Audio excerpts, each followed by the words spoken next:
Good morning, everyone. Hope you're having a wonderful Sunday morning, relaxing with the newspaper or a cup of coffee. Just be cozy. Stay in your pajamas all day.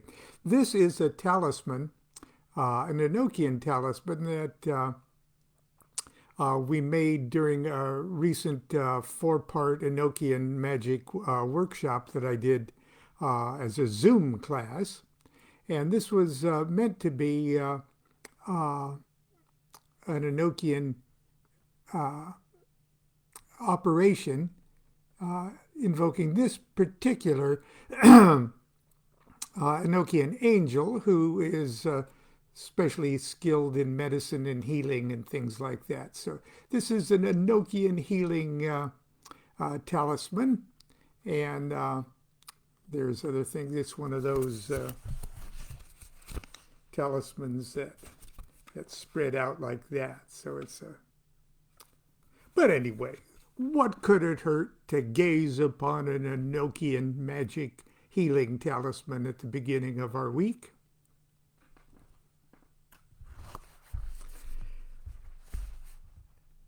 I'm making no health claims. Anyway, today we are on my foreword to the 2011 edition of Rodney Orpheus's beautiful Grimoire of Thelema. This is the second introduction to a Thelemic book that I have included in this, and there'll be a couple more. But anyway, here it is. I'd love to tell a story about how I first met Rodney Orpheus. Maybe I'll save that for the beginning of the next one, because I do another introduction to one of Rodney's books. Do what thou wilt shall be the whole of the law. Magic is a lonely art. It must ever be so, because ultimately we are each a universe unto ourselves. The whatever it is we are was alone when it incarnated into this corporeal dimension, and it will be alone at the timeless instant we shuffle off this mortal coil. But as we labor through the measured ticks of space-time on this side of the pylon of birth and death, our whatever it is we are is surrounded and assailed by a vast assortment of other what it is we are's, other monads of consciousness who are also universes unto themselves. And some of those other universes are fellow magicians. Magic is also, first and foremost, a self-transformational art.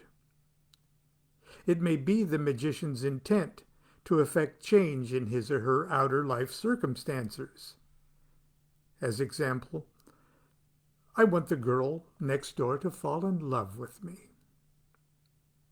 But the success of any magical operation designed to bring about that romantic outcome will most assuredly be, in part, the consequences of the magician becoming transformed into the type of person the girl next door falls in love with.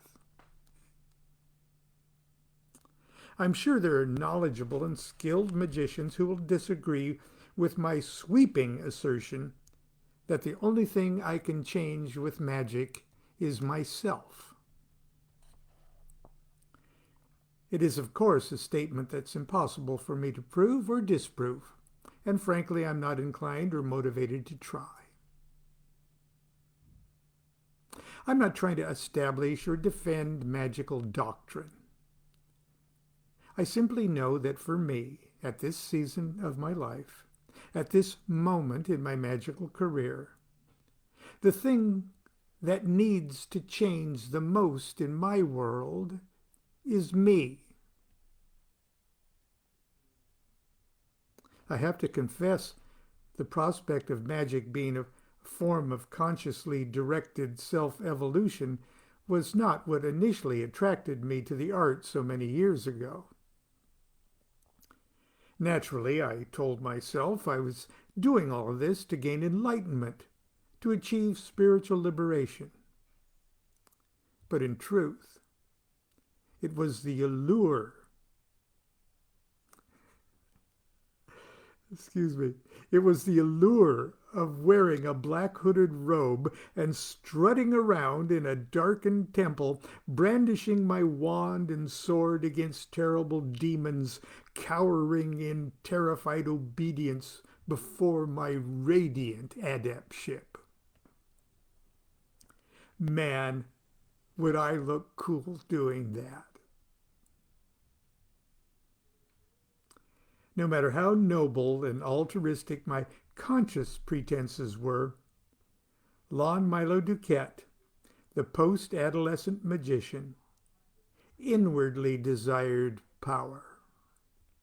Power to master the cruel and chaotic circumstances of my life.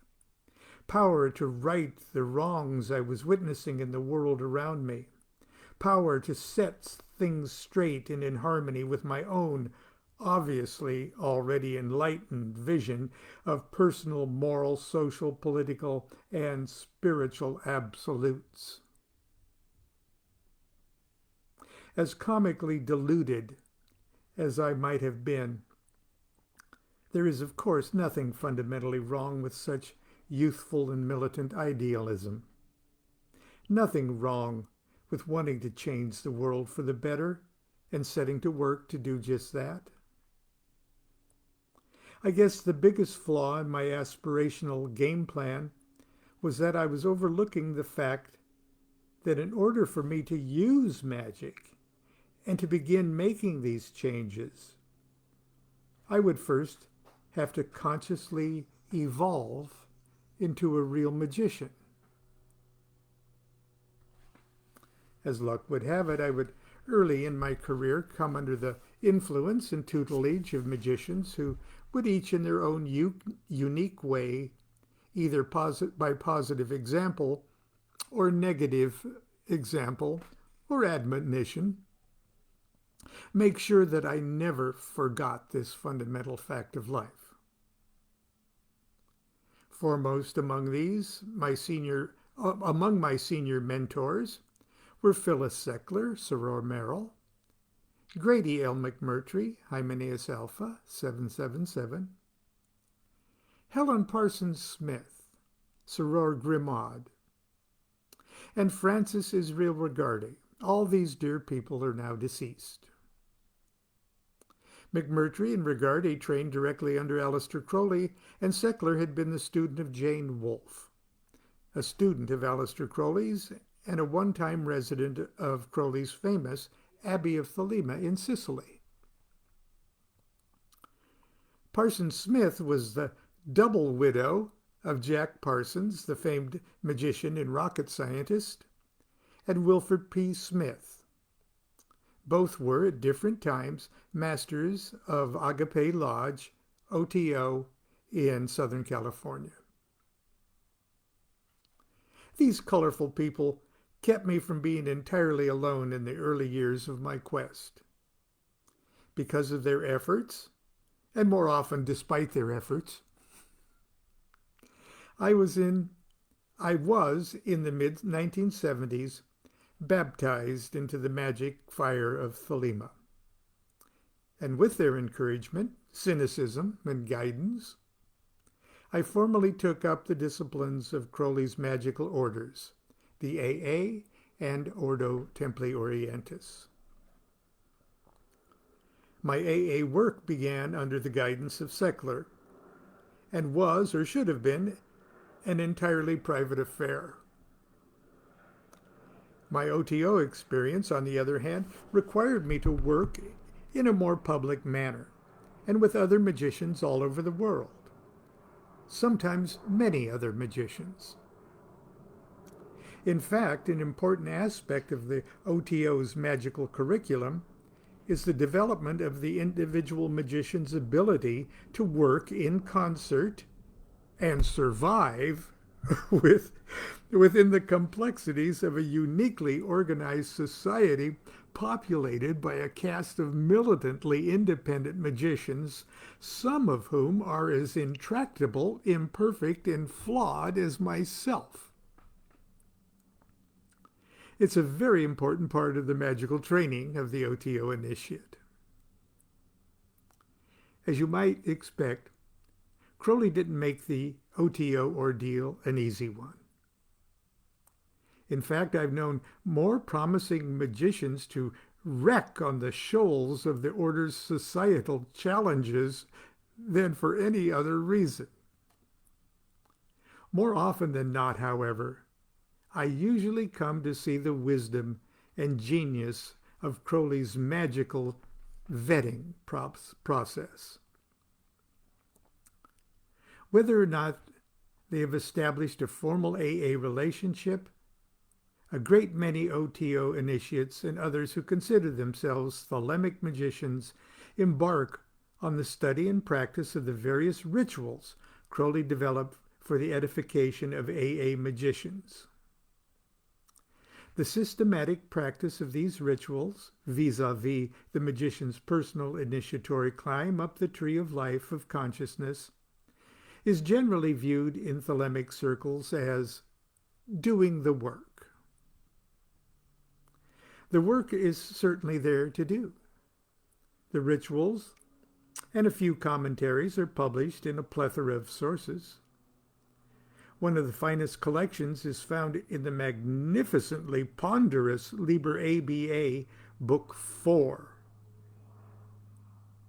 But for many years, most of us relied almost exclusively on those ritual libers that appear in the appendices of Magic in Theory and Practice.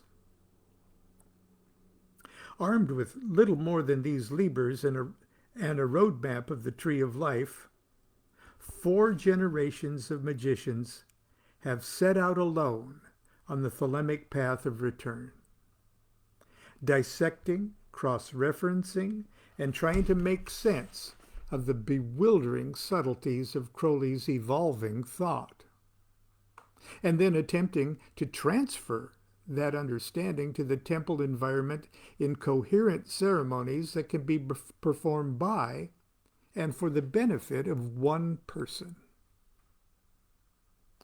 To say it's a challenge to the lone magician would be a beastly understatement. Yes, magic is a lonely art. But does it always need to be that lonely? I don't believe so. And neither does my brother Rodney Orpheus. People, even magicians, sometimes need other people. There are moments in my life when I don't know what I am, where I am, or who I am, unless I can see myself momentarily reflected in the souls of others around me. The term thelemic group ritual may sound like an oxymoron, but it needn't be one. As Brother Orpheus reveals, many of Crowley's most significant rituals started out as group operations. For me, it's profoundly helpful and sometimes even necessary to see the complex dynamics of my own inner magical mechanisms portrayed as different officers in a ritual. I can, and of course must, eventually integrate all these officers into myself. But first I have to know who they are, what they do, and what they mean to me. That is most easily and elegantly done by seeing them operate in a group drama. I took one look at Rodney's group treatments of the ritual of the Mark of the Beast and the invocation of Horus, and was thrown back in my chair with stunned admiration. My gods, why hasn't someone done this before? This may sound like a rhetorical question, but in fact, it does indeed have an answer. The reason someone hasn't done this before is because there are presently very few individuals living today who are qualified by education and experience to do so, and even fewer with the writing, talent, and communication skills to bring it all to life on the printed page. Brother Orpheus is the incarnation of both these aspects of genius. Whether he's expanding upon classic Crowley rituals or creating and developing his own thelemic ceremonies, the magician reader can be confident that he or she is in good hands. Magic may be a lonely art, but it doesn't mean we must always be alone on our journey. And it doesn't mean we won't always need friends. Love is the law, love under will. And that's it for today. Tomorrow I'll read my introduction to Rodney's Abrahadabra, a classic thelemic work. And in the meantime, I hope you will continue to enjoy your weekend.